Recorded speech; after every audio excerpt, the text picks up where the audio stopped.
Hello, so it's been a while since I did a garden update. It is April and it is almost 90 degrees outside. It may be tempting to plant your tomatoes and your summer plants, but hold off on those till at least next month. This is Missouri. We have crazy weather. We might even get snow before the end of the month. But anyway, I have filmed several parts over the last couple weeks, so this is kind of going to be a hodgepodge of an update, but I will show you what's going on and bear with me. All right, thanks guys. I'll be back. As I was clearing out my beds, I have made a sad discovery that my blueberries did not survive. We were struggling last season with not enough nutrients. So what I'm going to do is I'm going to clear out all these beds. We're going to prep them specifically for blueberries, and we'll do that in the next video, and we'll get the fresh ones planted and we'll go over everything they need to survive so this doesn't happen again. So I was able to clear the boxes of all of the weeds, and now I'm going to go ahead and prep with some used coffee grounds and some special blueberry fertilizer.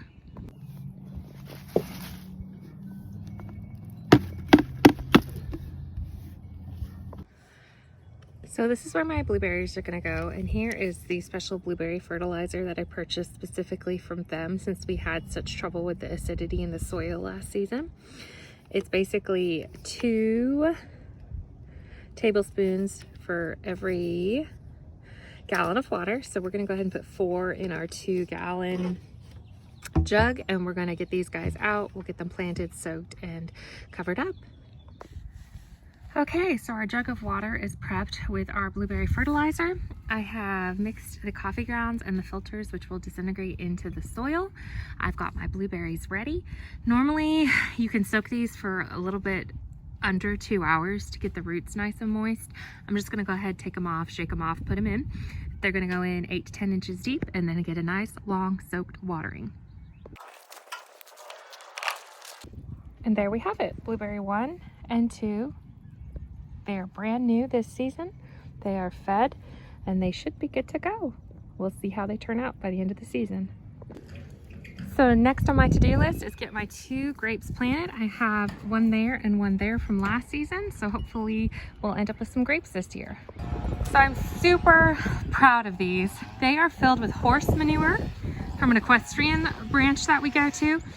And these tubs are actually reused mineral buckets from dairy cows, which we got from another friend. So basically, both of these tubs, plus a third one that I have is empty, and these manure was all free. So I'm gonna go mix one of these into my compost pile and get it ready for my grapes. So this is the beautiful compost that has been working over the winter and the summer last year. So we're gonna take some of this yummy plant food, and that's kind of mixed in with the horse manure. And the horse manure had been sitting there for a while, so it's not gonna hurt the plants or anything. Unlike cow manure, that if it was fresh, we'd need to wait probably a season to use it. But this is what we're gonna go ahead and fill up our grapes with. And we're also gonna use this as the base for our potatoes and some of our onions. So my next project, which is the first one of this day, but not the first one you're seeing, is to drill some holes in my new tubs, which I got from a farmer. Thank you very much. They're the mineral tubs for the cows, and they are going to make excellent planters for my potatoes and my onions. So let's get started. As you can see, these are going to be awesome planters. The only thing they're missing is the holes to drain, so that's what we're going to do right now. So now that our holes are drilled in our tubs, we're going to go ahead and fill them up with some compost. These bad boys are ready for the dirt, and we have a great head start on this. So I'm going to go ahead and get them in the pots and get them watered. So that's our potatoes planted. The last thing we need to do is water, but I actually need to water everything in the garden. So I'll come back out this evening. I'll give you a tour of how everything is growing, and I'll water, and we will say goodbye then. All right, see you in just a second. So just a couple weeks after that first time of us clearing out, the hostas have all popped up. We've got more seedlings popping up. The sage is there. I have added 2 new roses, inspired by my English roots and my nanny and my mom. And there over there is a new hydrangea. All of my phlox are coming back up. It is just beautiful, and the difference that a couple weeks can make is crazy. The garlic is flourishing. I'm watering everything right now. That's another hydrangea, and my roses. So as this all waters, I'll give you a tour of the backyard. But again, what a difference a couple weeks can make. And ignore the couches, they're being picked up in just a moment.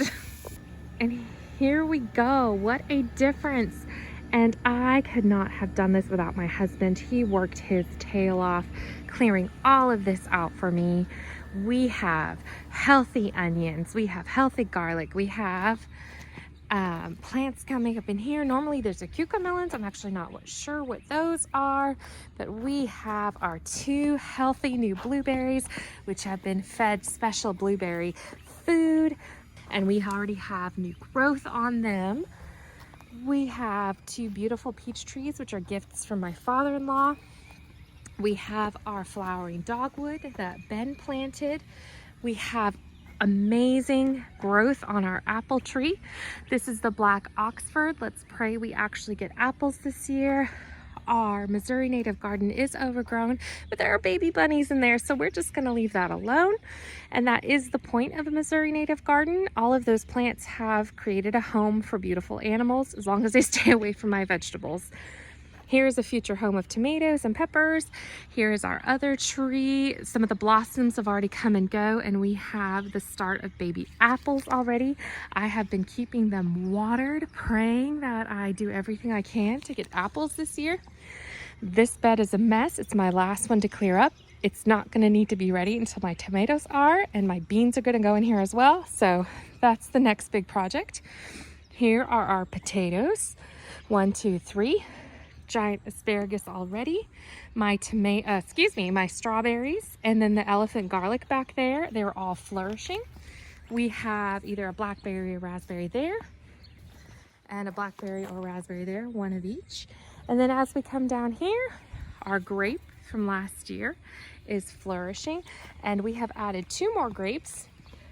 We have growth, you can see, on every single one. This one's brand new this year. So we'll end up having 5 grapes. Again, a lot of work to be done, but a lot of work has been done already. And we have a beautiful fire pit area, thanks to my father for bringing us those cool seats. And then Ben is creating a house over there. So anyway, I cannot express how beautiful it was today and how blessed we are. And this is just the start of a beautiful growing season.